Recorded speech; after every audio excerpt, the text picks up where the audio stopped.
SEC Big 12 Challenge as the Baylor Bears make a rare trip to Nashville as a new look Baylor Bear team taking on the young and talented Vanderbilt Commodores. The Commodores off to a 5-1 start. Tip-off coming up.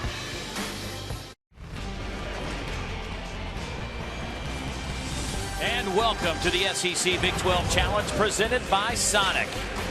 The Commodores playing host to the Bears inside historic Memorial Gym here in Nashville, Tennessee. So glad you could join us as it's all part of Jimmy V Week for cancer research on ESPN as we continue our commitment to the V Foundation and Jim Valvano's dream to defeat cancer. You see the tote board. It all got started last night. Texas Tech taking down Auburn, game number 1. There are 4 games coming up tonight, and we will start things off here in the Music City. Hello, everybody, and welcome. Dave Neal alongside former Virginia All-American guard Corey Alexander. Glad you could join us. And, Corey, this is certainly an interesting matchup. 2 teams really still trying to find their identity. It's an experienced roster over at Baylor, but a young and talented group at Vanderbilt. But for this one, let's go down to the post to break this down because, obviously, we've got 2 guys that know each other quite well that will be key components tonight. Absolutely. Rico Gathers and Damian Jones both had the opportunity to meet each other in high school, so there is familiarity between the two, but it's a different stage. Damian Jones is a much better player now. You see averaging 17.2 points per game, and Rico Gathers, one of the top rebounders in the country. It's going to be physical in the paint between these two tonight. Well, the Baylor Bears 6-1. Only lost to Illinois 62-54. This is the starting 5 that Scott Drew will throw out there. Kenny Cherry still banged up, has a bad foot. So Medford, O'Neal, Gathers, and Prince Motley round out the 5 for the Bears. On the flip side, it is a lineup that features 5 underclassmen, 3 freshmen, 2 sophomores. Baldwin, LaChance, and Roberson are your freshmen, but it's Damian Jones, and you got to keep an eye on Luke Cornett. He's 7 feet tall, can play the 4-5, but likes to pop out and hit the 3 for Kevin Stallings. An interesting matchup tonight as we'll see a lot of zone from Baylor. It really is. And Cornett's one that you have to be aware of at all times on the perimeter, shooting close to 60% from 3. There is Kevin Stallings in his 16th season here at the Music City. Closing in on 300 wins as the Vanderbilt head coach, 297 to his credit. Scott Drew also been over at Baylor for a long time, his 12th year. The Gathers will tip it off with Jones, and the Bears will have the first possession wearing their road green uniforms. This Vanderbilt team defensively giving up 56 points a game. That's the second best early in the SEC slate, but already the Bears with the first basket of the game. And that's one of the things for Vanderbilt you don't want to see is giving up easy baskets to Baylor early, simply because it allows them to start to establish some confidence in their offense, which really has been a struggle for them defensively. They've been really good.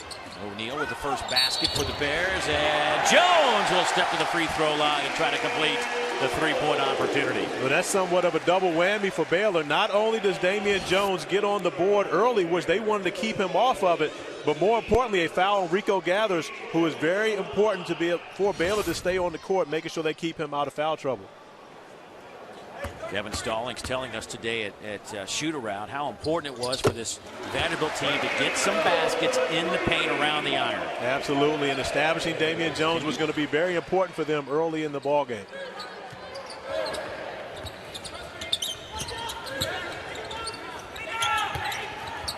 Motley up and under move, won't go.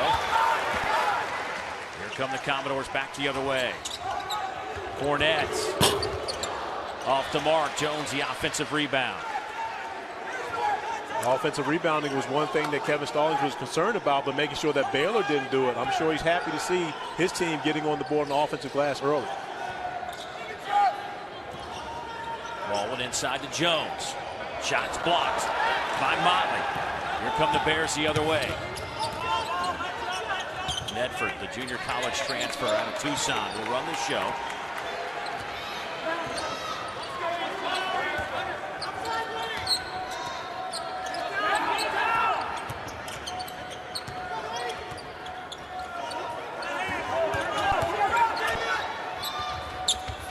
Three, good.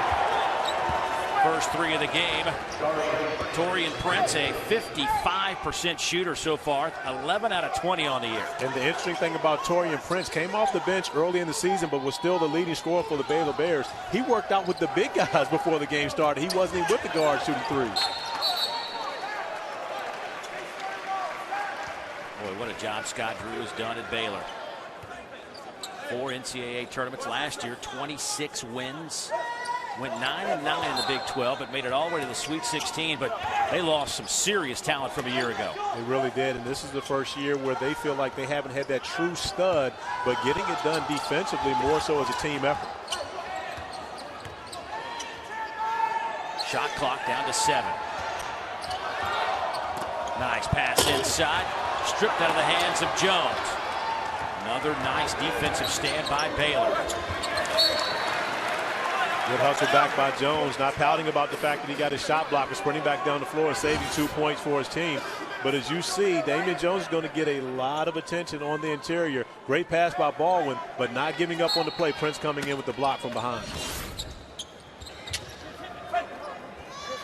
Here's Prince. Let's set it up. Plenty of time on the shot clock. This Baylor team averaging 68 points a game, averaged around 75 a year ago. Here's Gathers working on Jones. A little too strong with the offensive rebound. Won't go for Motley. And Cornette gets the block. One thing about Vanderbilt, although they're young and I won't say inexperienced, but they don't have as much experience as Baylor along the front line. Those guys are long. You talk about 7 feet for Cornette and the 6'10 Damian Jones. They can make up for a lot of their inexperience with size. Gathers over the back. That'll be his first.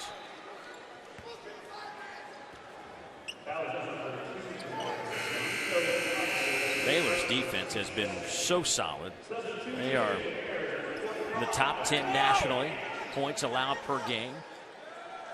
Leading the Big 12 in that department, only 51 points a game as Dang Dang checks in, the 6'8 junior.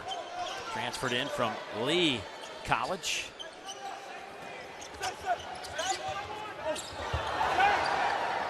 And the Bears have the takeaway.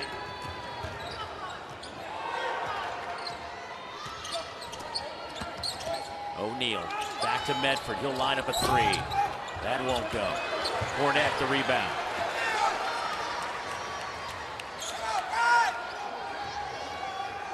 Roberson has that one taken away by Dang. Back the other way. The no look to O'Neal, and Baylor will set up their offense. O'Neal with a 3. Rips the net. 2 threes in the opening moments for the Bears. And you talked about the scoring for the Bears, and one of the reasons they've been down somewhat is because Kenny Cherry, their starting point guard, has been out since the 3rd game of the season. So without him, they slowed the pace a little. As Cornette is able to finish on the inside off a great pass. But one of the things about Baylor, with their new lineup, they're much longer in that 2-3 zone, which really has affected their defense. Instead of having 2 small guards up front, now they have a lot more size with O'Neal and Prince in the starting lineup. Dang working on Cornette. And rebound to Roberson, the 6'6 freshman out of Houston.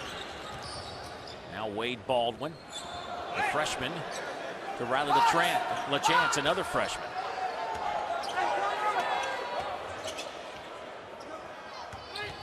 Baldwin lost the handle. O'Neal will get it up ahead. Medford. The tap by Dang doesn't go.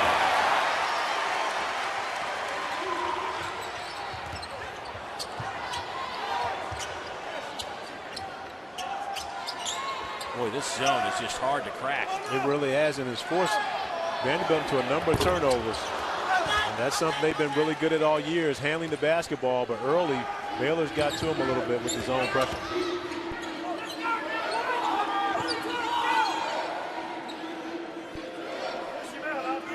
Vanderbilt to start this game, 2 of 7 from the field. Baylor 3 out of 9, but 2 of those 3 have been behind the arc.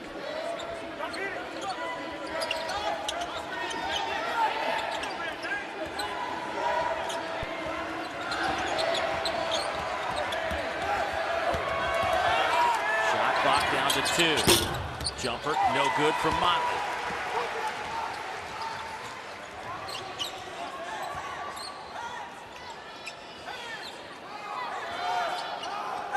Vandy's offense just doesn't look crisp here in the first 5+ minutes.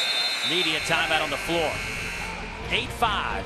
Baylor with the lead. College basketball is brought to you by Sonic's $3.99 foot-long with tots. And Allstate. Are you in good hands? Cool, crisp evening here in the Music City.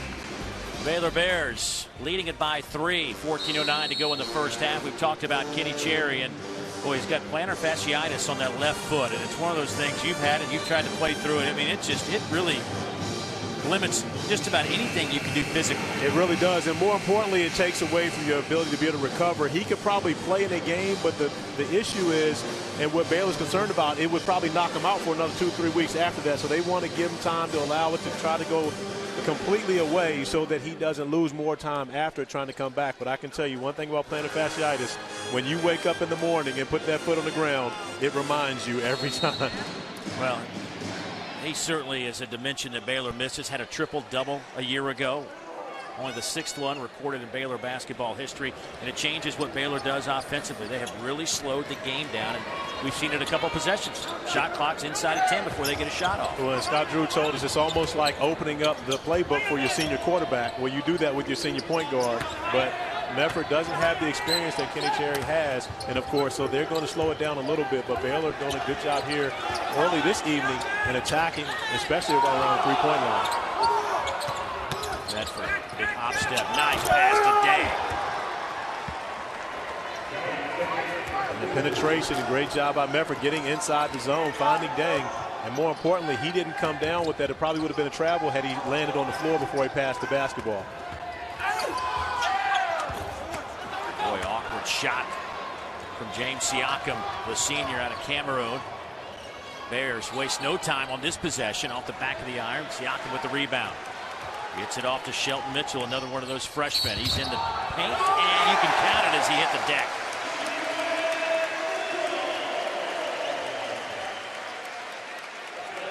Well, at the other end, the dribble penetration, the ball movement from Baylor, allowing them to get Vanderbilt's defense on the move. And you see Mefford finding Dang under the basket for the two-handed slam. Shelton Mitchell coming back the other direction in transition, 1-on-2, able to finish with opportunity for a three-point play for Vanderbilt. That won't go for Mitchell. 70% at the line coming in. 3-point Baylor lead.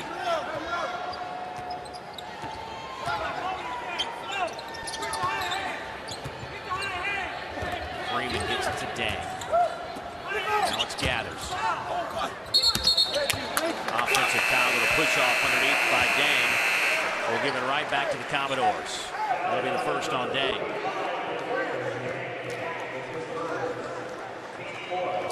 Boy, Corey, I mean, that pretty much tells you the story about Baylor basketball right now. Well, and Baylor's not one of those teams that's played a cupcake schedule either. They played a very good schedule leading up to this point, coming in the game, coming in 5-1. You know, so when you look at it, those numbers are not inflated because they played against good competition and held good competition to 51.1 points per game. That has not been the case for Baylor offensively the past few years. They've been able to put the ball in the basket with the best. Well, that's one good thing about coaching. You play to your strength of your team. Scott Drew understands that he doesn't have the offensive talent that he's had in the past, yet he can get these guys to buy into playing defense, and they're one of the best zone teams in the country, and they've done just that.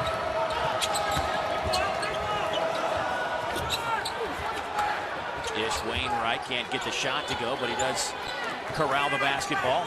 Gets it to Austin Mills, a transfer from Pepperdine, getting a few minutes of work at the point.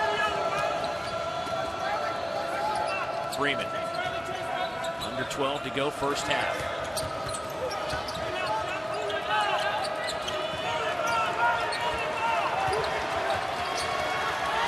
Shot clock down into single digits.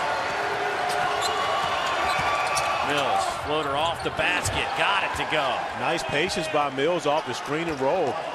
Using the floater, avoiding the charge. Getting quality minutes right now as a backup without Kenny Cherry on the floor, taking advantage of it. Cornette wide open for three, strokes. Luke Cornette knocks down his 14th three of the year. He's 14 out of 25. It's not that often when you come into a game, your game plan is we can't lose the 7-footer. because he knocks down threes at a high clip. But Luke Cornett, one of the best, right now the best in the SEC, shooting close to 60% from three-point land. First in percentage, third in threes made. And a push. Cornett will pick up the foul. Oh, Baylor up by 2. And Austin Mills being very patient, nice floater, and avoiding the charge to get his Baylor Bears a lead by 2. Challenge. Vanderbilt trailing by 2 here at home to Scott Drew's Baylor Bears. There are 3 top 15 teams that headline this year's SEC Big 12 Challenge, and the doubleheader tomorrow on ESPN features, boy, I'm going to tell you something, some great basketball. You're going to sit down and dial this one up. It'll be Texas against Kentucky, and then Florida and Kansas.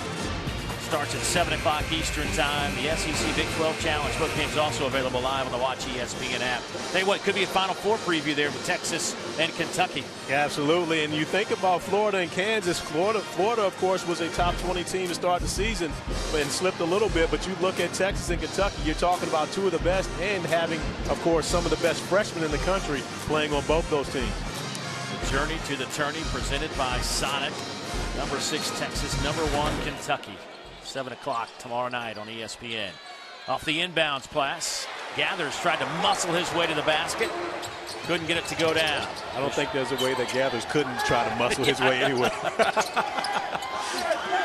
He is a big boy underneath for the Bears.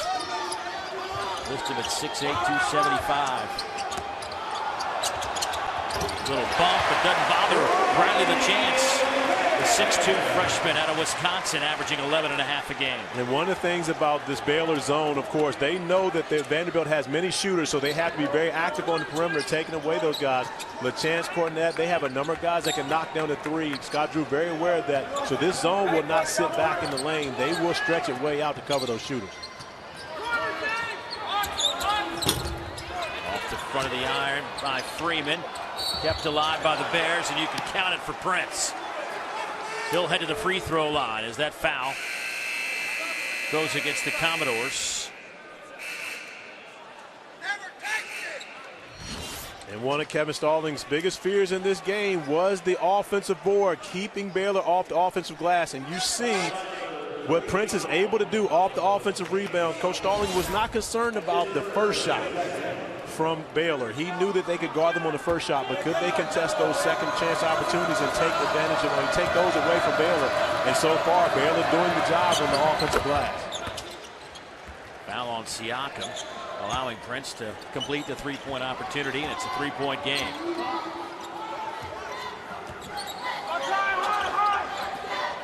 Here's Mitchell, wide open, southpaw, completely missed the iron. Baylor wasting no time going the other way. O'Neal, nice looking fast break. The 6'6" senior out of Killeen, Texas. And that's one of the things for Vanderbilt, shooting quick threes, and that was a quick one by Shelton Mitchell. They lead to transition buckets on the other end for Baylor, so they have to be very picky in the threes they choose to shoot and make sure they can get back defensively if they're unable to make those shots. Take away by Prince, and then a foul.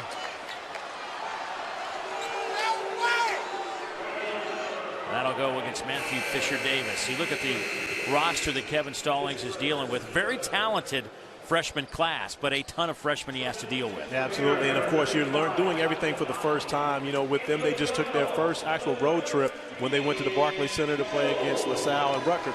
So when you think about that, he's having to teach everything over. When you have 6 freshmen, and not only having 6 freshmen, but having 6 freshmen that play, you know, it really becomes a new experience for Kevin Stallings, but of course he's more than capable of handling that task. At least he has a full complement of players to choose from this year. Boy, Austin Mills steps back and hammers home the 3 from the top of the key. And you talk about confidence. Making that layup gave Mills a lot of confidence coming in. He hasn't been a guy that scored much at all for Baylor coming into this game, but he's able to knock down shots. He's going to get extended minutes. Cornett underneath. He'll head to the free throw line. That foul will go against Jonathan Motley. It's an 8-0 Baylor run. And you see Austin Mills stepping right into it. No need to be towing the line. He's able to knock it down from deep. Mills coming in, and actually coming in as a walk-on to transfer to Baylor. Not even coming in on scholarship, just wanted to be here and is now getting quality minutes. Again, Kenny Cherry being out and Mills coming in and making the best of his opportunities, giving his coach confidence and knowing that he can actually go out and contribute to this team. And they were asking Medford to play 35, 36 minutes a game. But if they can get some minutes out of Austin Mills, that'll certainly help this bench, as Cherry can only be a spectator tonight. It's like Cornette might have got a little bit of a cut on that right wrist.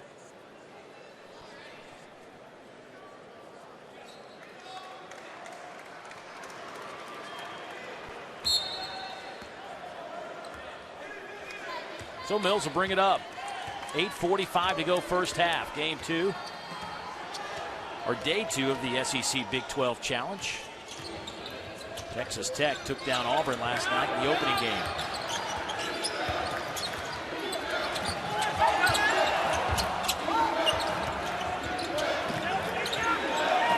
Medford and Mills in the backcourt now for Baylor. Another second chance opportunity. Prince again on the glass.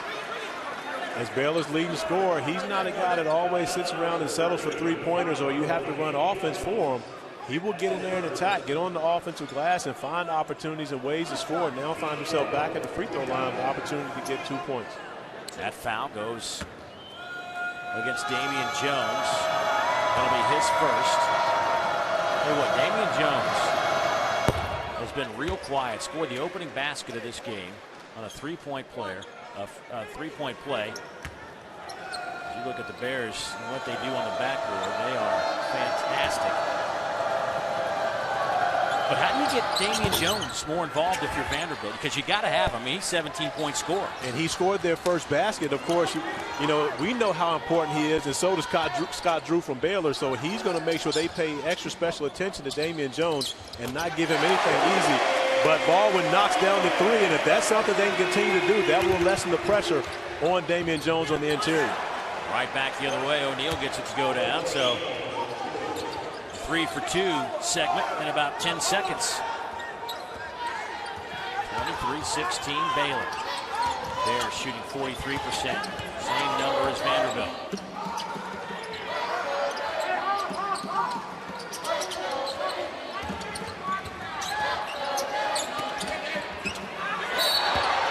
And a reach-in foul against Medford. That'll get us to our 8th timeout. Baylor's lead is 7. Back to the Music City right after this. And you cry. That's a full day. That's a heck of a day. Help us beat cancer. The V Foundation awards 100% of direct donations and net proceeds of events to fund cancer research. Log on to www.jimmyv.org or call 1-800-4JIMMY-V to donate. Founded in 1993, and look at the number. $130 million in cancer research grants have been awarded. Unbelievable what this foundation has done over the years, and it continues to grow. And that's really just, you know, an attribute to his personality. I mean, Jimmy V was one of the most charismatic coaches. I had the opportunity to be recruited by him a little bit, you know, before he stepped down at NC State, and then met him as a color commentator for ESPN, of course. But, you know, not everyone can do what he does. I mean, his legacy kind of left that because people remember the charismatic person that he was, and if he was passionate about something, he was going to make sure it was successful, and the V Foundation definitely has been that. Well, the 5-second call gives it right back to Baylor. Medford hang in the air. Shot an air ball. Fisher Davis. Wasn't even close. Here's Prince. O'Neal. Catch and shoot. O'Neal having a nice first half. And normally the opposing team comes into this building and it's different. You have to get used to the depth perception and seeing the bench on the baselines instead of the sidelines. But Baylor has had no issue whatsoever, especially when it comes to shooting the basketball. Mitchell takes it in. High off the backboard, too high. But a push underneath against Baylor. But O'Neal with a dozen points, hasn't missed from the field. And O'Neal really gives him that presence. He moved over from, really he was playing the small forward, and with the injury to Kenny Hill, he moved up to the shooting guard, and for rightfully so, because he's been knocking down threes and more importantly getting it done not only in transition but on the defensive end as well. So he's been a huge bonus for this Baylor team to start out the season. 5 out of 5 from the field, 2 out of 2 behind the arc, 3 rebounds and an assist. Damian Jones finally gets back on the board. It has been a while since he scored.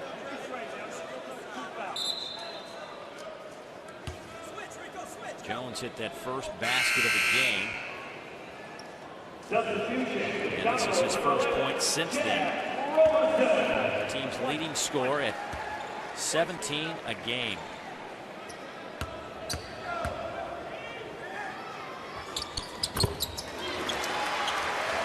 Jones knocks down both free throws. 65% foul shooter. And it's an 8-point game, 6.5 to go. Dave Neal alongside former Virginia Cavalier All-American guard Corey Alexander from Memorial Gymnasium, SEC Big 12 Challenge. Speaking of Virginia, an opportunity to plug his alma maters. College basketball will continue on ESPNU Saturday at 2 o'clock Eastern. Virginia hitting the road, taking on VCU, part of Jimmy V Week. You can also catch the game live on the Watch ESPN app. Well, not only a Virginia alum, but I live in Richmond, Virginia, where VCU is located, and I will actually be there on the sidelines calling that game. So that's going to be an interesting one to say the least. And, of course, that game last year went down to the wire. Travion Graham knocking down the buzzer beater.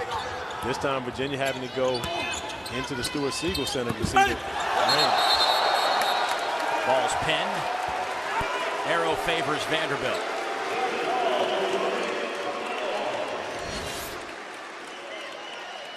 Great kick by Al Freeman getting to the rim, and as Gathers tries to finish over top of Cornett, you see that 7-foot size coming into play. Great block shot by Cornett and conveniently sticking it in between the rim, so there's no opportunity for an offensive rebound. Here's Baldwin. It's Cornett. Luke spins. Roberson just dribbled it off his foot. Loose basketball right into Medford's hands.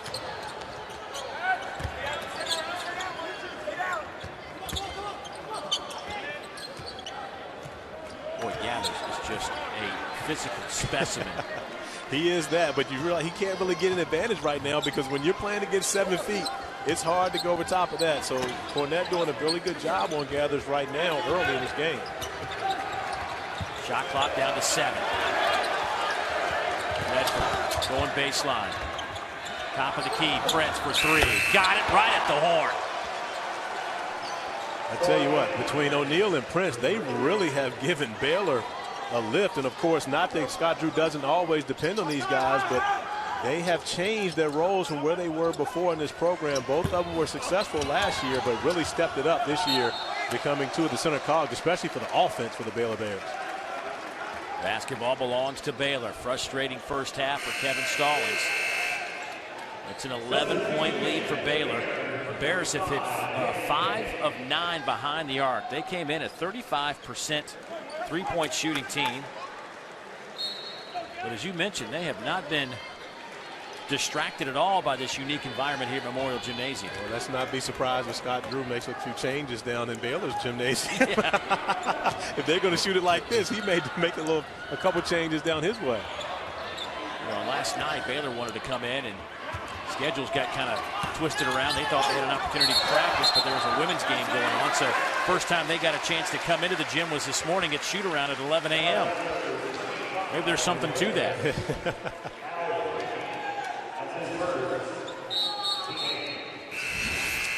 As you see, that's one of the things about playing here. You don't get to look to the sideline. You actually have to turn around to the baseline to be able to talk to your coach. It can be different. I played here 20 years ago, almost 20 years ago to the day, and I told you beforehand, probably the worst college game I ever played in my life. I didn't get used to it the way these guys from Baylor are. Out of the corner. No good from Roberson. Rebound right into the hands of Rico Gathers.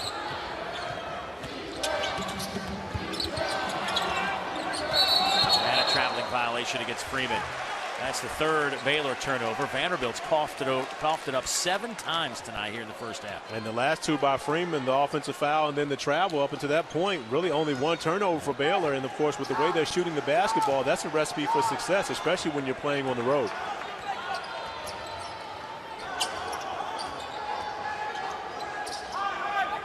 Nice cut, layup.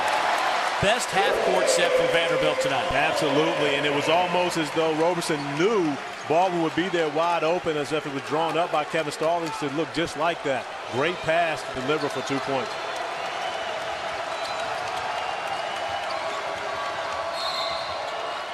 Traveling violation again. Prince took too many steps. Commodores trying to get back in it, trail by 9 here in the first half. ESPN's exclusive presentation of college basketball is brought to you by Best Buy.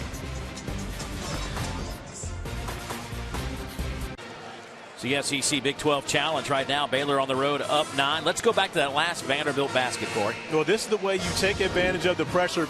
Baylor knows that Vanderbilt has many shooters, so you can see all of the guards way above the three-point line, taking away the shooters. And as the ball moves, Baldwin doing a great job cutting to the rim and taking advantage of everyone being outside that paint and finding an easy basket. A great pass by Roberson to find him underneath, almost as though they had talked about that in the huddle, knowing that it would be open. Overall, Vanderbilt, though, struggling from the floor, shooting just 36%. Baylor at 44%. A young group. And, you know, let's face it. I mean, there are not going to be a bunch of teams that are going to play 40 minutes of zone defense against you, and that's pretty much what Baylor's going to do tonight. That's very true. You know, and Baylor's been very successful with the zone when you think back over the last really 7 years of Scott Drew being there, and that's just a lazy pass by Baldwin. That's a freshman mistake. You got so many freshmen playing for Vanderbilt, but with a guy like, you know, when you talk about the quickness of the guards of Baylor, you can't throw lazy passes against them regardless of whether it's a zone, because it's not like the 2-3 zone sits back. They've got to extend it way past half court. Mitchell kicks it out. Top of the key by Baldwin, no good. Tapped around. Siakam. His layup is good. There's the senior getting the basket the hard way. And Siakam's a guy that really helps his Vanderbilt team. He gives them just somewhat of a calming presence and makes the, you know, really the hustle plays that gets to the 50-50 balls and gives them that type of effort that the freshmen really need to learn from. And the Barclays Classic had back-to-back games where he posted 10 points and 6 rebounds. Cornette rebound.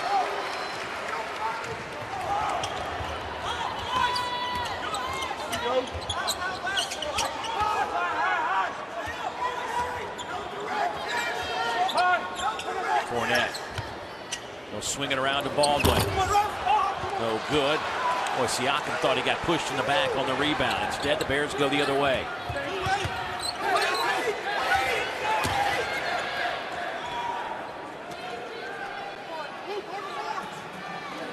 .45 for Baylor in green. Dang. That is his name. His first and last name. Dang.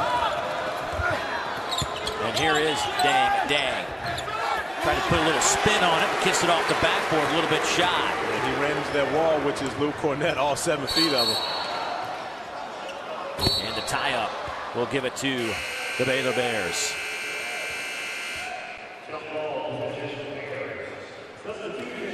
Well, coming up at the half on the Sports Center U halftime report, Texas-Kentucky preview and a Florida-Kansas preview. See if the Gators can get it going after a struggle here in the first part of the non-conference slate. We'll also have first half highlights and stats. It's all coming up. Sports Center U halftime report. Now we're seeing Vanderbilt go to somewhat of a zone here, giving Baylor just a taste of their own medicine right here. Now, Baylor hasn't been a great outside shooting team, but they have been here tonight. So from that standpoint, we'll see if they continue to shoot the ball behind the three-point arc and take Vanderbilt out of the zone. Here's O'Neal, double zero. Having a good first half with a dozen points. He and Prince have combined for 22. The shot clock's winding down. The long three, no good, but Baylor keeps it alive. LaChance had his hands on it. Then a foul by Medford.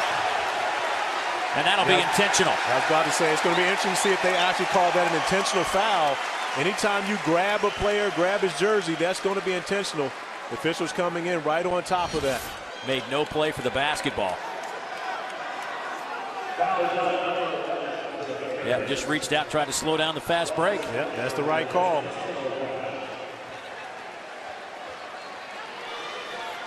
So Mitchell will head to the free throw line. That'll be 2. Boy, Scott Drew not happy at all. But Scott Drew, of course, not happy because he's in the heat of the moment in the game. When he sees the replay, I mean, he knows the letter of the law. That's the rule. It has to be called that way. And that habit actually comes from playing pickup games and not wanting to give guys points. So you just foul them in the backcourt. I'm glad that rule is in college basketball. I mean, at the end of the day, hey, you made a mistake, so be it. You got to get back on defense. You can't just grab somebody and expect them to be rewarded for it. And now Ron Gruber, who was patiently listening to Coach Drew down there, just gave the coach a bench warning. But I tell you what, though, each one of the Baylor Bears going over and giving their coach a 5 and encouraging them, letting them know, hey, coach, we got this. Don't worry about us. You don't have to protect us on that one. Timeout. Kevin Stalling stomps on the floor to get the attention of everybody that's 45 feet away.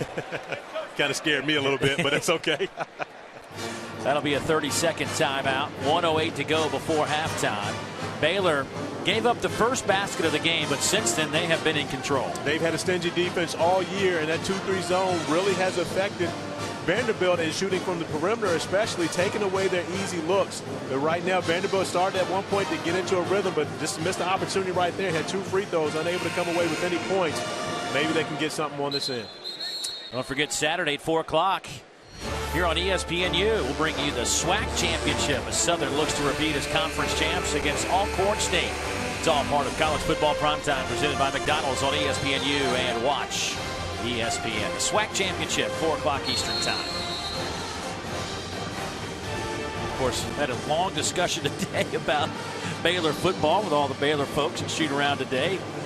Bears perhaps the team that could be the odd team out despite a very successful regular season. Well, you know, this college football playoff right now, and of course when you start to talk to people about it, and as bad as everyone hated the BCS last year, now it's we've got to go to 8 teams.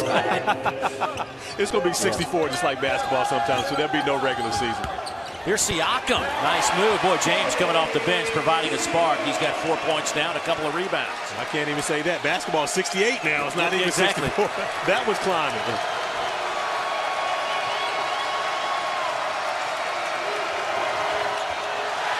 Here's a takeaway. Mitchell. O'Neal back for the Bears. Mitchell left it short, trying to draw the foul. Nice heads-up play by the senior O'Neal. And another missed opportunity by Vanderbilt. Able to get a basket on the last possession right there. Shelton Mitchell with opportunity to cut the game to 4. Unable to come away with it. Now Baylor will hold for the last shot of the half.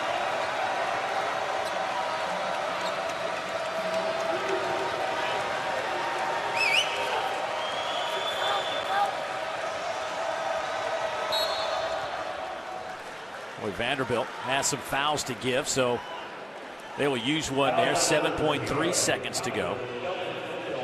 And although I do understand why you take that foul, those are fouls you may need later in the game for individual players. And from that standpoint, Baylor's going to attack the exact same way now. After that foul, they will have, maybe it was just for a substitution purpose to get the chance out of the game, not to get another foul maybe, but I'm not sure as to why that one was given. Here's Medford. Off to Prince at the horn. Got it! The Bears have knocked home 6 threes here in the opening half to take a 9-point lead. And after giving the foul, you give Baylor an opportunity to design what they want to do, and this is exactly it. Torian Prince knocking down the 3 at the buzzer, giving Vanderbilt no time to go back. And a great play by Medford, getting into the paint, drawing the defense, and finding Prince, who's been knocking them down from behind the 3 all night. O'Neal and Prince have combined to go 5 of 6 from behind the arc to help the Bears to a 9-point lead. It is 34-25. We'll send you to the studio for the Sports Center U halftime report right after these messages. And welcome back to the SEC Big 12 Challenge presented by Sonic.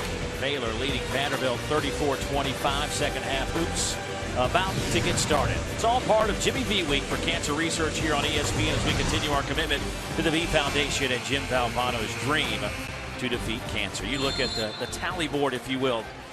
This is the second day of the SEC Big 12 Challenge. Last night, Texas Tech took down Auburn, so the Big 12 up 1-0. Last year, the Big 12 won this challenge 7-3. Another game in progress. West Virginia hosting LSU. Mountaineers up 5 at half. There's Damian Jones. Much like we started the game, they go to him right out of the gate, and he rewards him with a basket. Well, that's one of the things I was interested to see. Kevin Stallings is one of the best offensive coaches in college basketball, so it's interesting to see what adjustments he would make to get Damian Jones on the move and not be a stationary so Baylor can't load up on him. And great execution of first play out of the timeout by Vanderbilt. That foul will go against the Commodores. Wade Baldwin, the fourth. And one of the things we really didn't mention, Jones got in foul trouble in the first half. So those two fouls had him sitting down. He only got to play 10 out of 10 minutes in the first half. But from that standpoint alone, he just wasn't as aggressive. And for a guy that's a leader for this team, he's got to be aggressive at all times he's on the floor. Boy, Medford won't be that open. Probably the rest of the season, but couldn't get the shot to go down. Fresh shot clock for the Bears. Vanderbilt had 9 turnovers against that zone defense from Baylor. Very uncharacteristic of Vanderbilt, but this zone for Baylor is not just like a simple 2-3 zone. No. These guys pick you up three-quarter court, and they find their ways to get back into that zone, but it's more of a pressure zone than it is just standing around and guarding spots. Gathers driving on Cornette. Big fella can't get it to go. Cornette the rebound. Vandy trying to push the tempo a bit here. Roberson to the basket, double clutches, get fouled, and he'll head to the free throw line. That's one thing about Vanderbilt. They will try to attack in transition. They're not just going to sit back and walk the ball up and down the floor. They have the talent to be able to do it. We talked about their youth, their inexperience, but they also have some athletes who are capable of playing in a transition style. It's simply about them getting comfortable and understanding when to attack and when to pull the ball out. Roberson averaging just about 4 points a game, 4 rebounds. Not really an offensive threat yet, but certainly at 6'6" provides some matchup problems on the defensive end of the floor for opponents. Something Kevin Stallings has been proud of the way he's played on that half of the court. And that's why he's getting so many minutes, is because he knows he can be his best perimeter defender. And more importantly, you see now guarding Torian Prince, the leading scorer for Baylor, and the guy that gets Baylor going on the perimeter. Here's LaChance. He'll pull up for 3. That won't go. Offensive rebound stripped out of there by Medford. Medford behind the back. Prince now. A foul on the floor before the shot. And that'll go against Cornette. And how about Baylor getting out in transition? As well as Prince has shot the basketball today, he doesn't take a selfish shot almost like a heat check because he's got it going. He puts the ball on the floor, gets the ball to Motley, gets the ball to one of his teammates, and they pick up a foul on Cornette. That's something that can come into play later, and it goes all into just being unselfish and taking good shots for the basketball team. Second foul on Cornette. 2 team fouls here in the opening moments against the Commodores. Here's O'Neal.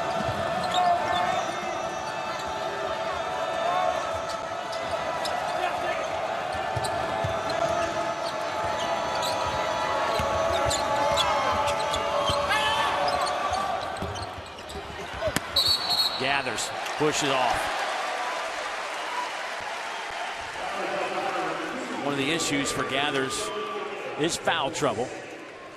Gathers now with just 2, though. And we were kind of blocked by that play, but I wonder how many fouls Gathers gets just because he's bigger and stronger than everybody. Because, I mean, again, we were blocked, but I didn't really see him push anybody. But because of his size and really his weight and strength, he knocks people around in there. When guys get moving, officials think that there's contact. Cornette, the 7-footer, gets his big paw up on the basket. You can't teach height. No question about that. You talk about a guy that grew 9 inches in a matter of a year, and he's making a big difference right here. Got Vanderbilt back. College basketball is brought to you by Joseph A. Bank. We fit most everyone. JOSbank.com. Look at the Capitol here in Nashville. We're a couple of miles away here on the Vanderbilt campus, Memorial Gymnasium. Commodores down 3 on a 6-0 run. Part of the reason, big Luke Cornett. And Luke Cornett grew 7 inches in his senior year of high school and 2 more since he's been here in Vanderbilt's campus. As a 6'3" guard, I don't think he would have been able to get away with this. But as a 7-foot power forward, he goes over top of everyone. As a good athlete still and a very good shooter. Luke Cornett has a strong future in basketball, and he probably got a nice growth spurt to thank for that. Those of you that don't know his story, his father, outstanding player here for the Commodores, Frank, following his dad's footsteps.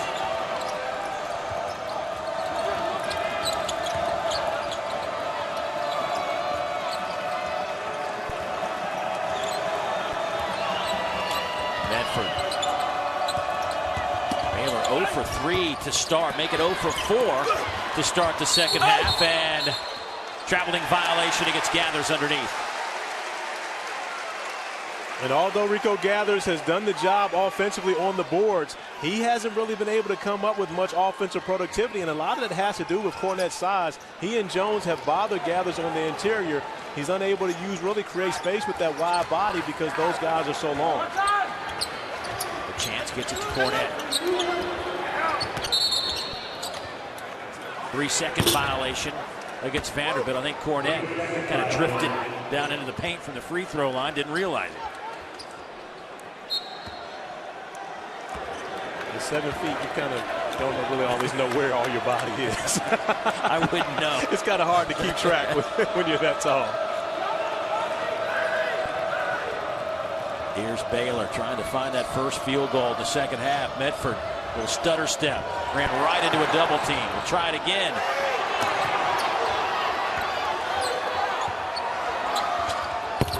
Top of the key, 3, buried from Freeman. Yeah, the ball movement by Baylor right there. To not force up a shot. O'Neal and Freeman really playing give and go basketball right there, and then getting the ball back to Freeman, who's able to knock down the 3 at the top of the key. Back to a 6-point lead for the Bears.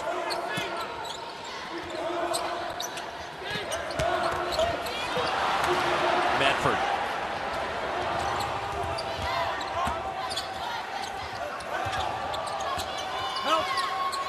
O'Neal wide open. Got it. Right now, Baylor is putting on a clinic as to how to share the basketball. I mean, the extra passes are really starting to benefit them, and they're knocking down 3s, but they're getting great looks because of the way they're moving the basketball.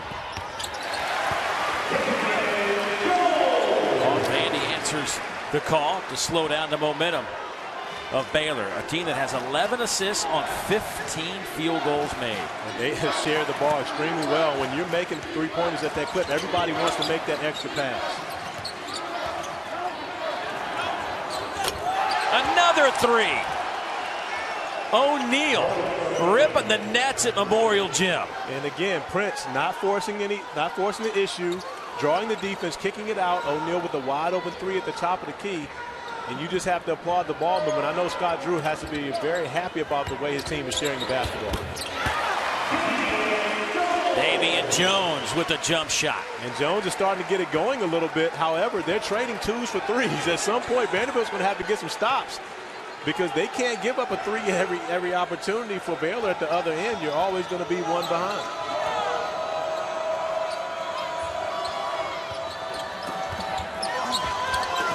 Cornett the rebound. Off the miss from Prince. 9 3-pointers for Baylor. Cornett will try to answer with a 3, and he does. His second 3 of the game. Give him 11. Now, if you want to trade baskets, you can do that. He's a guy that if you're Vanderbilt, you want getting looks. However, they've got to find a way to make up that 5-point deficit.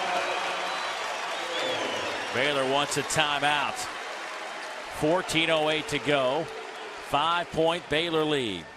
We've been harping on that ball movement, at least I have, when you think about it. Almost a turnover there. But Medford getting the ball out, and then O'Neal not forcing anything. Back to Freeman at the top of the key, who's able to knock down the 3.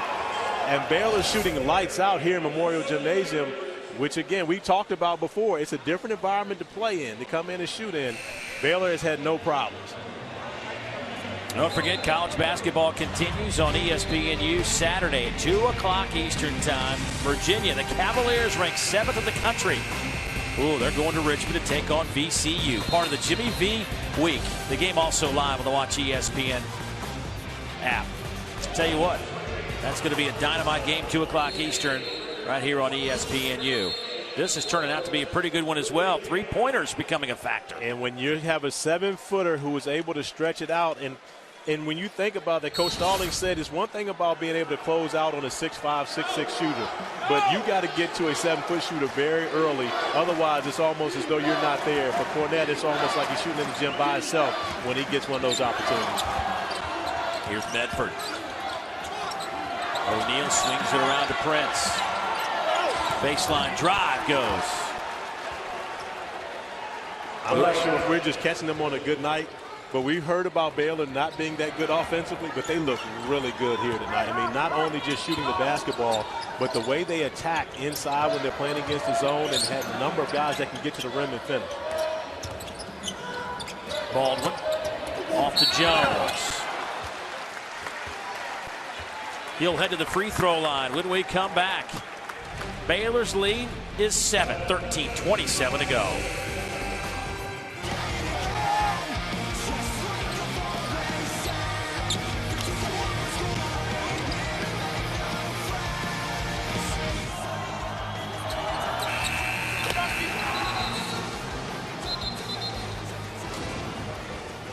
Well, help us beat cancer. The V Foundation awards 100% of direct donation to net proceeds of events to fund cancer research. Be sure to log on to www.jimmyv.org or call 1-800-4JIMMY-V to donate.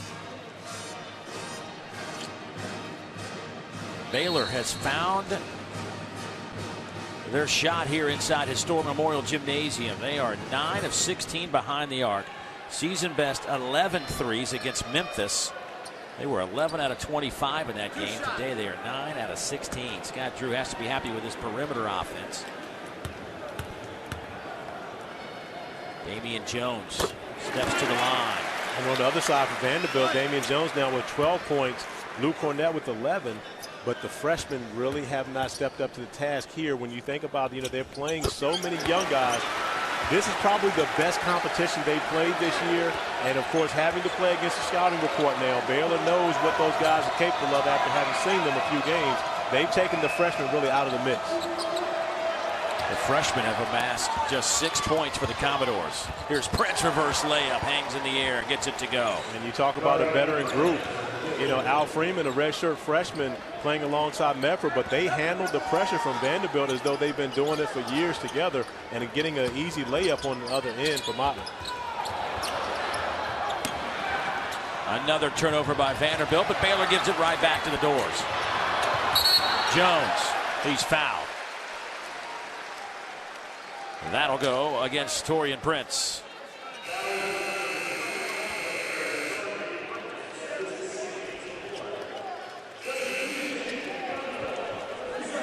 Mills will check in now for Baylor. He'll replace Medford at the point. Fisher Davis on the floor now for the Commodores. Mills, who gave Baylor good minutes in the first half, 5 points. It's 5 times more than what he had all year coming in. Only 1 point on the season coming in. Scored 5 in the first half and played very confidently in earning minutes in the second half for Coach Scott Drew.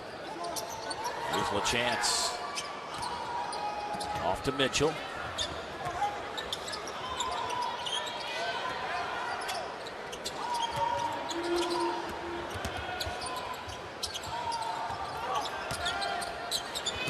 Jones, double team, got the shot off, gets his own miss, tried to throw it down, didn't work.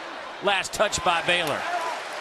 But you got to love the effort by Damian Jones right there, knowing they say people who miss the shot know where it's going off. I don't really remember that very much. However, and of course, unable to finish the dunk, but you like the effort, him continuing to go after the basketball, pursue the basketball.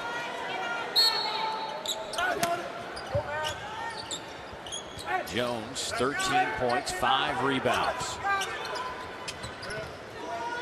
Vanderbilt now shooting 42%. 44% for Baylor.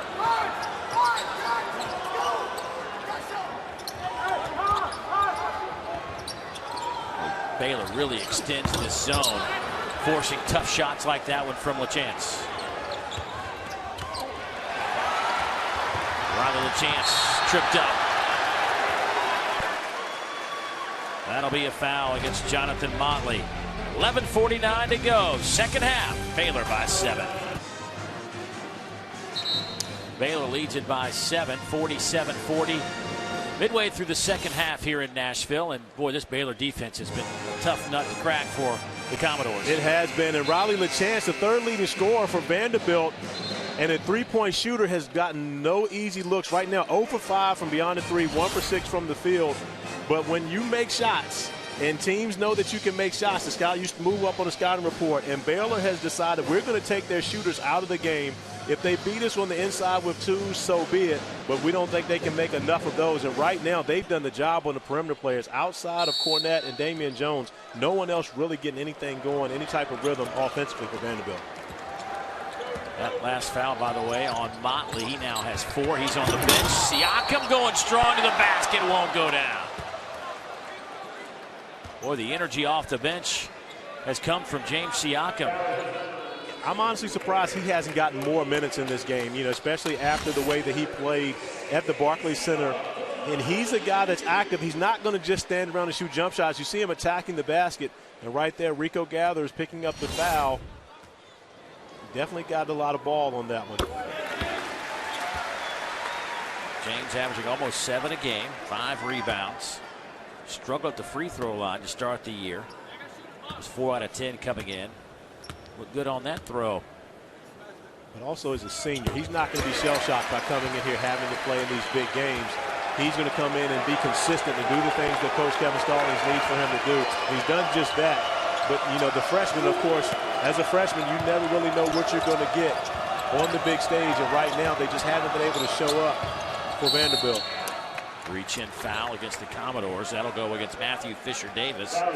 Young man actually recruited pretty hard by this Baylor club.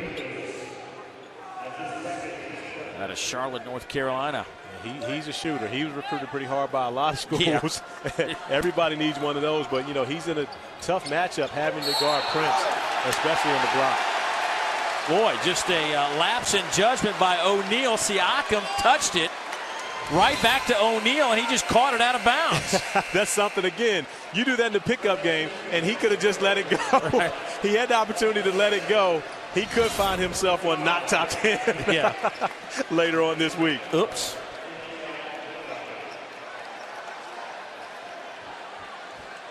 But just the break that Vanderbilt needed now to see if they can get an opportunity to score at the other end. And really, at this point, if they get a basket, they make this a one-possession game. And I'll give Vandy a lot of credit for kind of hanging around here, because it really feels like Baylor has owned this game from the opening tap. It seems that way, that Baylor's been in control the entire time. But when you look at it, it's a 5-point game, opportunity here to make it a one-possession game, and more importantly, get some type of momentum established here in your home gym. Siakam.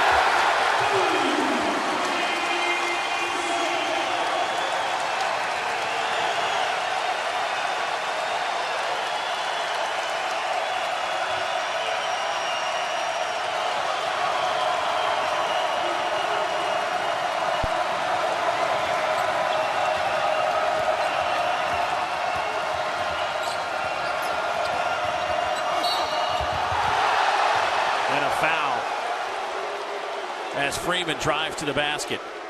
That was a great response by Al Freeman, but you look at the pass, Shelton Mitchell's what he's known best for, his ability to dribble the basketball, and he finds Siakam right under the basket for the dunk. And Siakam, again, making his presence felt, not standing around shooting jump shots, but being aggressive, attacking the basket. But a great response by Al Freeman, not settling for a jumper, getting to the rim, getting fouled, an opportunity to put points on the board to stretch this lead out.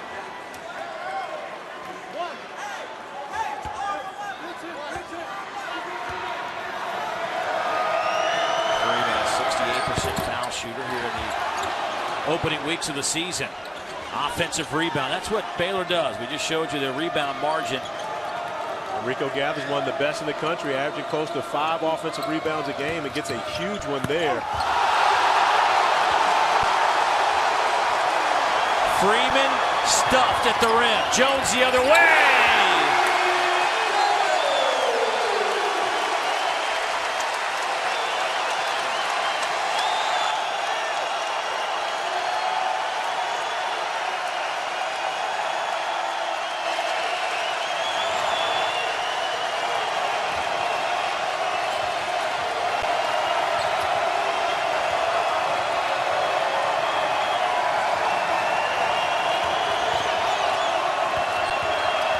Medford. That one's blocked. Shot clock at 4. 3 is good by Freeman. And again, the response by Al Freeman, just got his dunk attempt blocked on the last possession down the floor. Comes back and knocks down a huge 3 for Baylor. Siakam, who had that block a moment ago.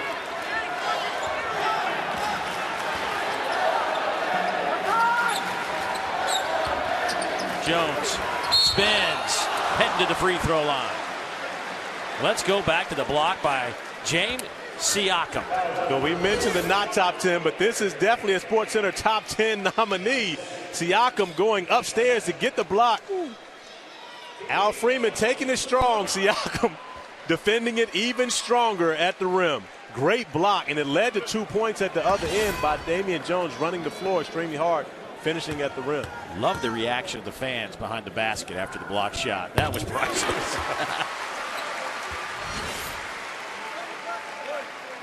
Al Freeman going up strong, and he went with mean intentions.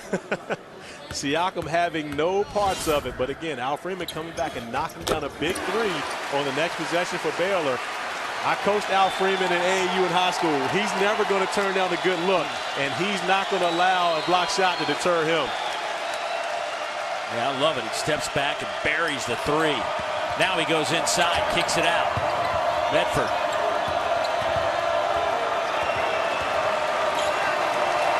Now Wainwright. Dang. High arching shot. Misses badly.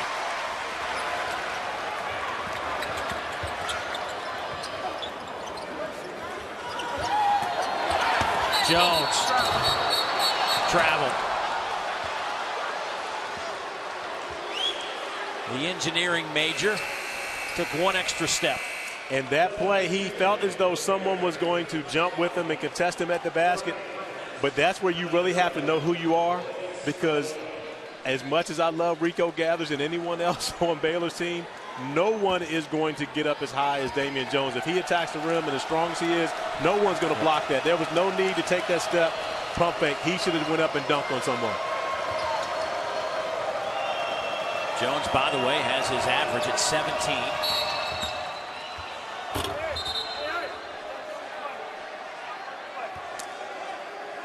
Foul against Vanderbilt. That'll go against Siakam. Boy, Vanderbilt. 7 out of 12 from the field. That's why we have a 3-point game. Jones will take a seat. Chance takes a seat. Fisher Davis goes to the bench. Now we'll see how Baylor responds. They've been able to respond after every run that Vanderbilt has made here this evening. We'll see if they have an answer on this possession.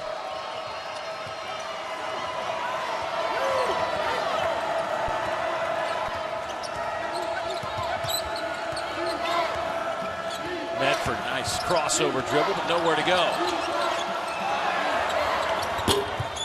Off the mark, offensive rebound. Pulled out of there by Prince.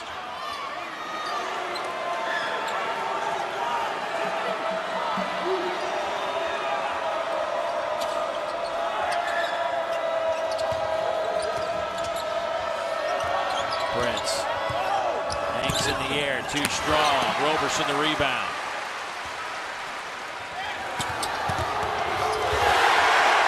Baldwin. It's a 1-point game.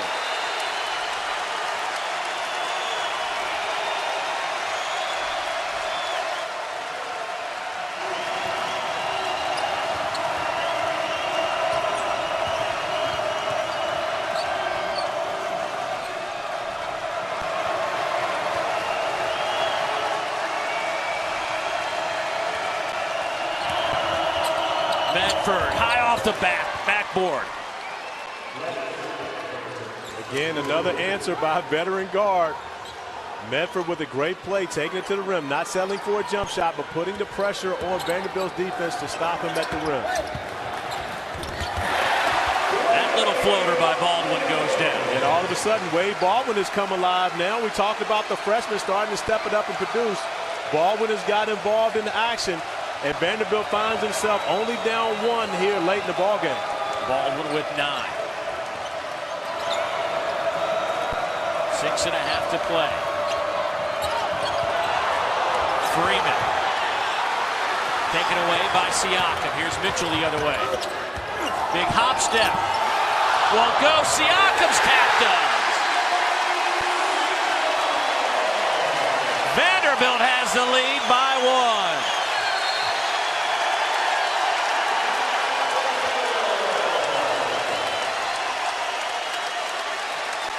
Timeout Baylor. James Siakam off the bench has been the difference for the Commodores tonight. And we talked about in the beginning of the second half, and really that he brought the dirty work attitude to the game. It wasn't about scoring points. He did whatever was asked by the team to be successful. And really, he's been the reason why the energy level has picked up. A great pass ahead by Shelton Mitchell. Wade Baldwin is able to finish at the rim in transition, and then again getting out in transition. Shelton Mitchell unable to finish, but Siakam not giving up on the play, not taking anything for granted, able to tip it back in and give Vanderbilt its first lead in a very, very long time.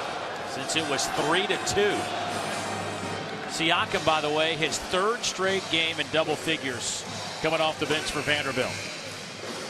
And he brings that leadership, that senior leadership. We talked about how young this Vanderbilt team is, but you have to be able to depend on one of your veteran guys. And Siakam has been just that for Coach Kevin Stallings and really brought it here tonight in the home game. The energy level by Vanderbilt is certainly a dramatic change, I think, from the first half. They just seem to step behind in the first 20 minutes, but whatever the discussion was in the locker room seems to have paid off. Absolutely, and that guy wearing number 35 in white has had a lot to do with it.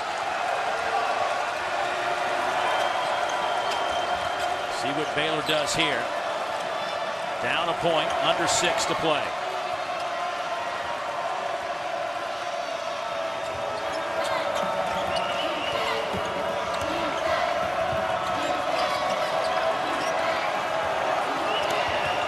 O'Neal, bounce pass inside and a reach foul on Roberson. That'll get us to a timeout. 5:44 to go in this one. It's going to go down to the wire. Stay with us.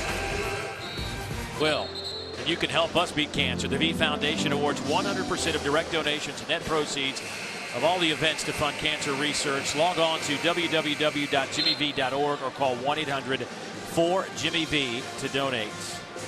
Sidney Lowe, one of the many long line of coaches really under the Jim Valvano tree. You talk about Sidney Lowe and Derek Wittenberg, and then you talk about Vinny Del Negro, Nate McMillan. So Jimmy V was, as charismatic as he was, we talked about him. He also had a lasting impact on the game of basketball. Saw the tote board there on the SEC Big 12 Challenge. Got underway last night. Texas Tech beats Auburn. Right now, West Virginia, by the way, in another game going on as we speak, up 3 with about 10 minutes or so to go in that contest. Here, Vanderbilt's trailed throughout this game. They got their first lead since it was 3-2 just moments ago. Boy, nice drive to the basket from Prince to draw the contact, and he'll head to the free throw line for a couple of freebies. And that was a defensive mistake by Damian Jones on that play. They had Prince somewhat in a trap where he would have had to throw the ball out, but Jones left the trap, giving Prince an opportunity to go to the rim, and then by the time he tried to get back, it ended up being a foul. But you see Baylor out of the timeout when they need a basket, going to Torian Prince, their leading scorer, who's had a good game tonight, but really has had a quiet second half after being huge for Baylor in the first half. What's up? What's up? The Big 12 is going to be some conference this year. The battle for the top spot in that league. Whew. I tell you what, somebody has to beat Kansas. I mean, at the end of the day, they have at least a share of first place. I think it's 10 straight years.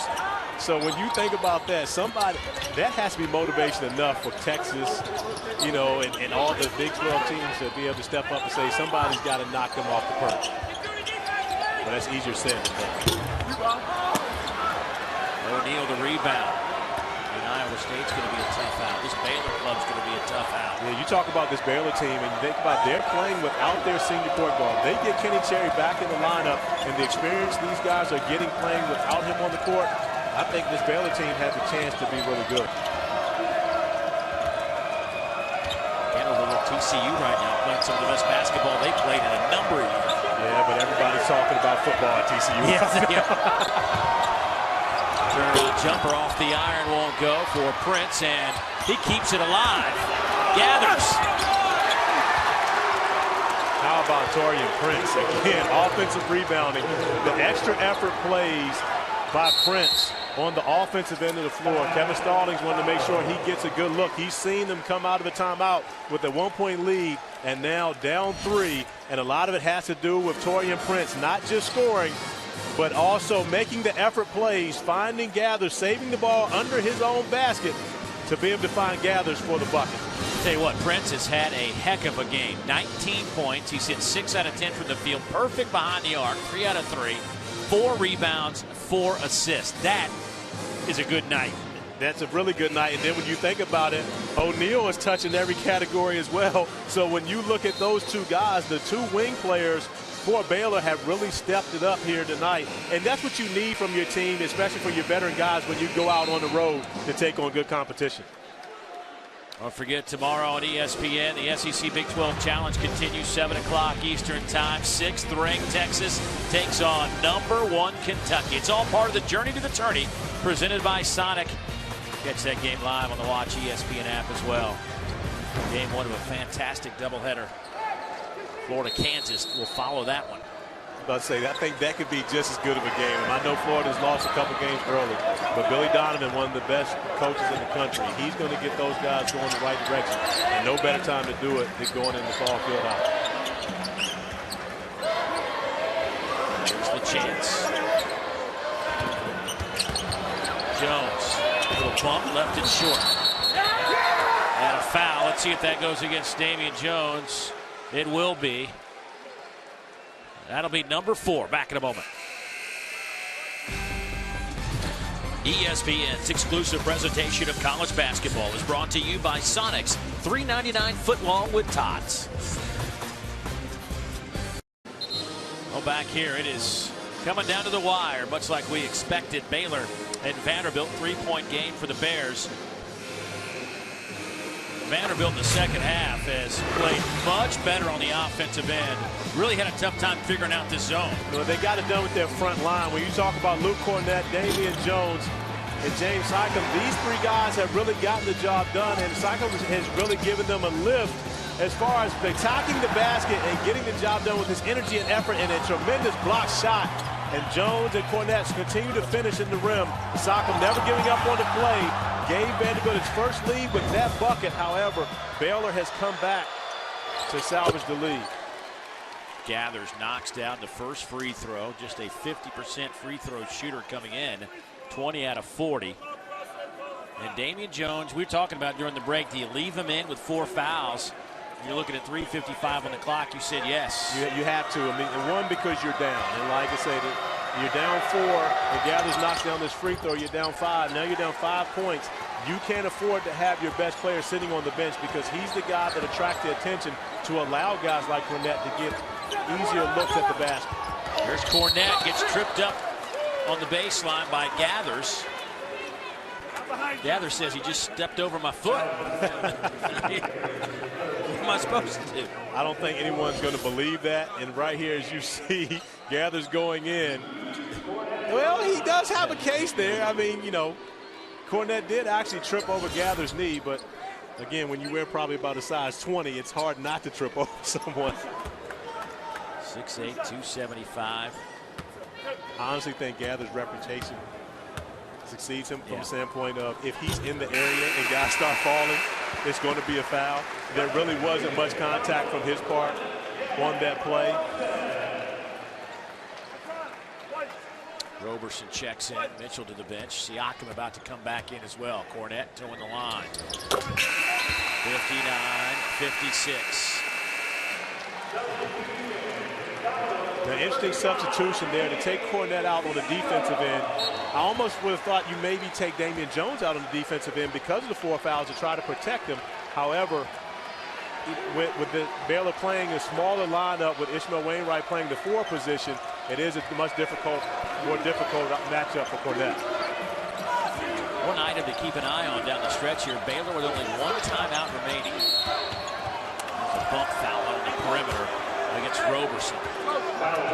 That'll be his second.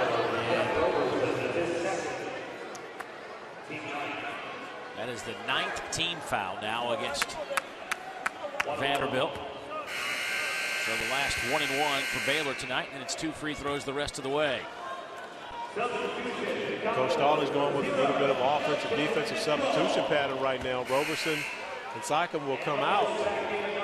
Mitchell and Cornette will come back in for offense. So it'll be interesting to see if he continues to do this for the remaining 3:27. But protecting Damian Jones will be one thing that is valuable to him, and making sure he doesn't pick up that 5th foul. Brent's in and out. Jones the rebound.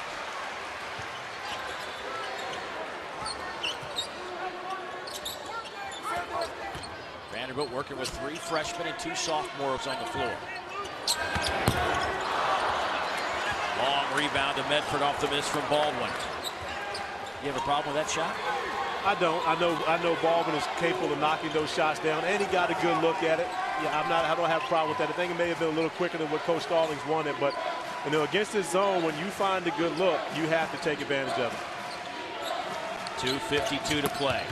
O'Neal cuts to the basket.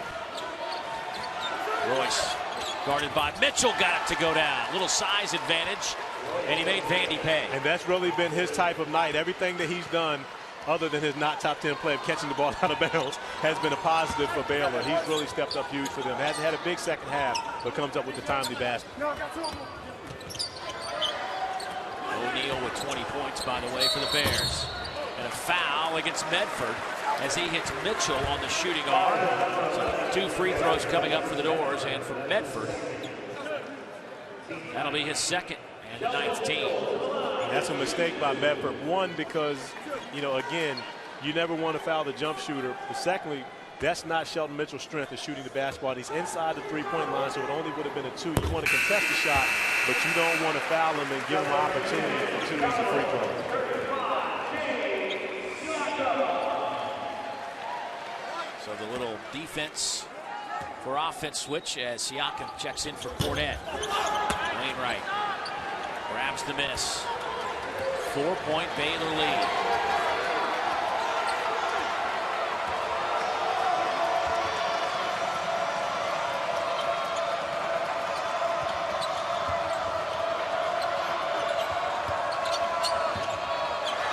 Mitchell reached in, almost had the turnover.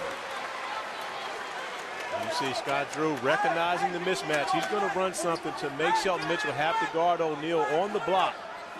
And more importantly, if Vanderbilt does decide to double team, now they're going to leave open one of the guys like Prince, for example, who shot the ball extremely well. So you have to choose how you want to play that.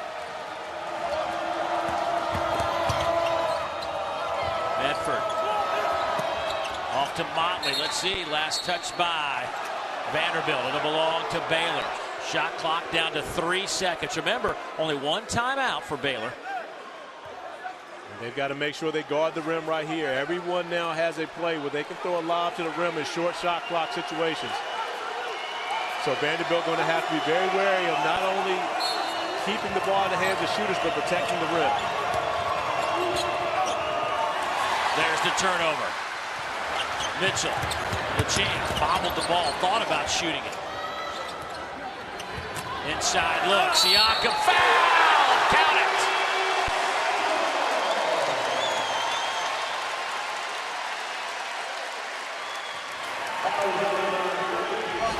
The second half has really been the Siakam show for Vanderbilt. Another great pass by Shelton Mitchell, and Siakam finding his way to the rim, able to finish through the contact, and the senior has given huge production here in Memorial Gymnasium. That foul against Jonathan Motley, that is number 5.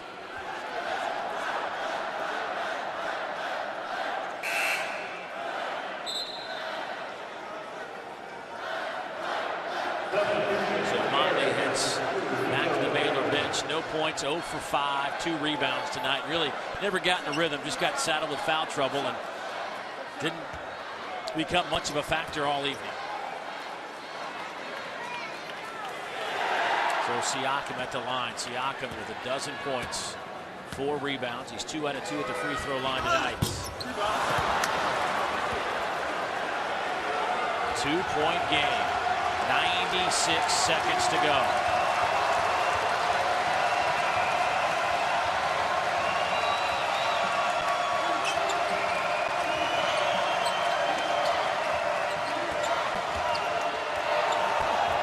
Boy, nice work by O'Neal. Just backs himself into a comfort zone. And that's just a tough matchup for Shelton Mitchell, having to guard O'Neal, who's a much bigger player and has experience playing with his back to the basket. He was the starting small forward for this Baylor team until the injury.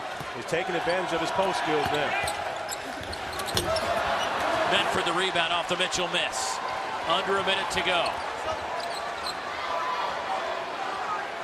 Both teams in the double bonus.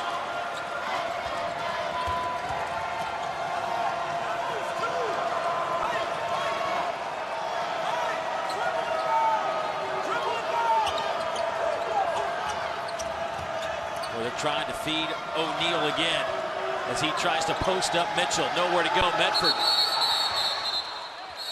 Scott Drew will use his final timeout. 6 seconds on the shot clock. 31.7 on the game clock. Boy, the combination of O'Neal and Prince tonight for Scott Drew is just, that has been a dynamic duo. Prince with 19 tonight. And Prince, more importantly, making big plays when Baylor needed him. He didn't have as big a second half as he had the first, but those 2 drives to the basket and then moving the basketball, which Baylor has done great tonight, getting his teammates opportunities, has really been the difference in what he's done in the second half, making winning plays for Coach Scott Drew. Those two have, between O'Neal and Prince, combined for 41 points, 9 rebounds, and 7 assists tonight. They have been a dynamic duo. And one thing about Baylor all year, they've gotten balanced scoring, but these 2 guys have really shown that they can be the go-to guys for this Baylor team. Gathers really hasn't had a good night offensively. And on the other side, Vanderbilt's gotten production out of their bigs, but they're going to need one of their guards to step up and make a shot down the stretch. I think critical here, too, for Vanderbilt is they can't afford a foul. There's 6 seconds of the shot clock. Baylor in a double bonus situation. And down 4, if they give up a basket, now that's going to be 2 full possessions they're going to have to score. So from that standpoint alone, they need a defensive stop. And at the other end, and no problem with Baldwin's shot. And Shelton Mitchell may have rushed one last time, but you got to try to get Damian Jones the ball on the inside to be able to attack quickly.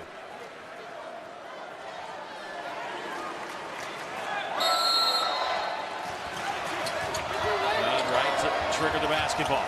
Here's Medford. High off the backboard. Get it to go. Medford with the field goal. 6-point Bear lead. Good catch inside by Jones. Timeout Vanderbilt. And again, because of the pressure on the outside, taking away the shot, you're able to get the ball to Damian Jones quickly, who's able to score quickly. But more importantly, as you mentioned before, the basket at the other end. They needed to stop. They were unable to get it. So now they still have a 2-possession game. We haven't talked enough about Medford and what he's really meant to this team, but he's come up biggest at the time they needed him most. A huge shot that could end up being the clincher for the Baylor Bears. A junior college transfer, a 2-time junior college All-American. Medford tonight with 6 points, 6 rebounds, but 7 assists as well, playing a ton of minutes. And remember, with no Kenny Cherry, for this guy who is new to the program, the load is on his shoulders, and he has delivered tonight. He has, and he wasn't the backup to Kenny Cherry. He was actually starting at the shooting guard position, so he had to move over. But on the other end right now, if you're Vanderbilt, you have to go full court pressure, see if you get a trap and a steal, and if you aren't able to get a steal immediately, you have to foul and put Baylor on the line to make them make free throws and try to extend the game as long as you possibly can. But you have to take every chance you can to be able to get a steal, especially on your end of the floor, to try to get a quick score. Vanderbilt still has 2 timeouts. If they're able to get those quick scores, they can stop the clock. Wainwright throw it in. It's Medford. Randy trying for the quick foul. Baldwin said he fouled him on the other side of the court. Not too often you see a guy admitting. Begging for a foul. Tonight at the line, Baylor 7 out of 10. They have won 18 of their last 22. A club that went to the Sweet 16 last year. 26 and 12. As a matter of fact, Scott Drew over the last 3 years has averaged 26 wins a season. Well, Scott Drew has really made Baylor one of the elite programs in college basketball over the last 6 or 7 years. It got off to a rough start, of course. They had a lot of controversy to overcome when he came in and took the job. But from the standpoint of what he's done over the past 6 or 7 years, they've been one of the elites. And, you know, one of only 3 programs to be in the Sweet 16 3 out of the last 5 years. So he's had a lot of postseason success as well. Missed them both. Over the back foul against Baylor. So Vanderbilt could possibly get some points here with no time off the clock.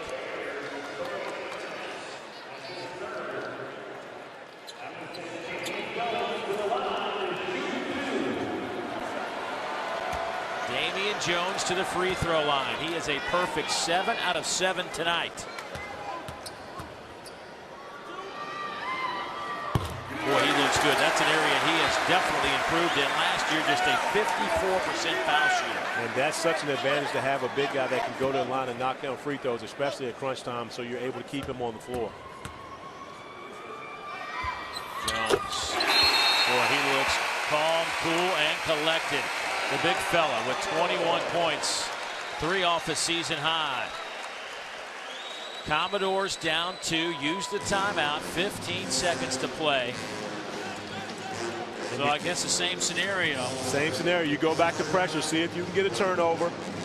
However, you can't give Medford as much space as they gave him last time. He got a running start and was able to be able to get away from Baldwin. So now Baldwin, he was able to spend enough time before Baldwin can foul him. You may actually want to run 2 guys at Medford. Make it throw it to one of their free throw shooters that's not as good, although Medford did miss the front end on the last one. But from that standpoint, get it out of the hands of the point guard and make someone else have to go to the line to make free throws. So as far as free throw shooters go, Medford came in as an 80% shooter, so the fact that he missed both those a moment ago, somewhat of a shock. I'm sure he'll probably have the ball in his hands here and more than likely be the guy they foul right away if Vandy can catch him. But one of the things that Baylor does, they spread everybody out, so it's a running start. You can't just set up and pick out the guy that you want to trap. Quick foul by Baldwin. Less than a second went off the clock, and Medford will head back to the free throw line. And again, you don't get to steal. Good foul. Make them go to the free throw line and earn it. Try to get a quick 2 at the other end. You still have a timeout to be able to set up your pressure. If he's able to make 2 free throws, now you're a 4-point game. But if not, you have a 1-possession game, an opportunity to come down to even tie the basketball game.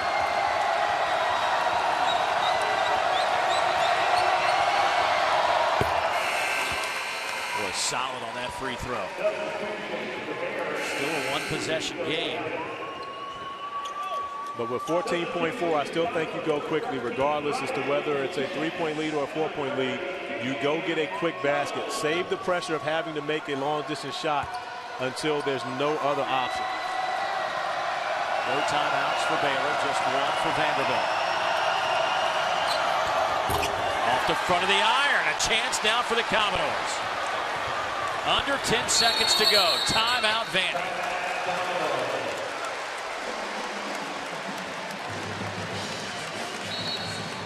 Now that's a coach with a young team. And when you think about it, Kevin Stallings calling that timeout because he needs to make sure his team is settled, and not having a veteran team that he can trust to go make the right play. He calls the timeout in order to get them at what it was. If he had the veteran team that he's had in the past, he would allow those guys to go ahead and go play, see if they can get a quick basket and call the timeout after they were able to score.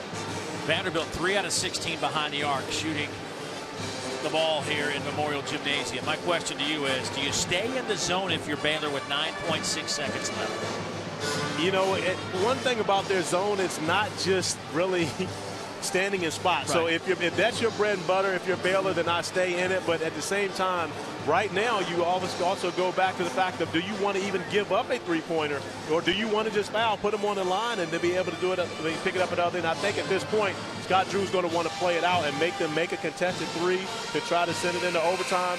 But now, after calling the timeout, Vanderbilt has to go for the three in comparison to taking a quick two. They have to go for the three now to try to tie the ball game, because if they get it back, it would be very difficult after free throws to be able to tie it up. Well, let's see who gets the look from behind the arc for the Commodores tonight. Cornette has 2 of his three-point attempts that have gone down. Baldwin is 1 out of 4. LaChance 0 for 5. Fisher Davis 0 for 1. Mitchell 0 for 2, and Roberson 0 for 1. But there's a reason the camera is on Cornette. He's the best one doing it. And from that standpoint, in my opinion, and also at 7 feet, it's hard to defend him shooting the three. He can get his shot off. He would be the guy that I would draw the play up for if I'm Coach Stahl. 56% behind the arc is Cornette. They try to get it to him. LaChance at the horn, no good. Baylor escapes with a win. The Bears come to Nashville in the SEC Big 12 Challenge and survive 66-63. And of course, as we knew the ball would be going to Cornette, so did Royce O'Neal, giving him no space, a tough pass to be able to recover. LaChance getting an opportunity at the end, but that was a distress shot. Difficult to make that one, and Baylor coming up with a huge stop to end the game. Well, the 2014 SEC Big 12 Challenge looks like this. West Virginia leading late against LSU. Don't forget, coming up next, it's more college basketball as TCU takes on Ole Miss, but Baylor wins at 66-63 over Vanderbilt. Time for us to send it out to Oxford, TCU and Ole Miss.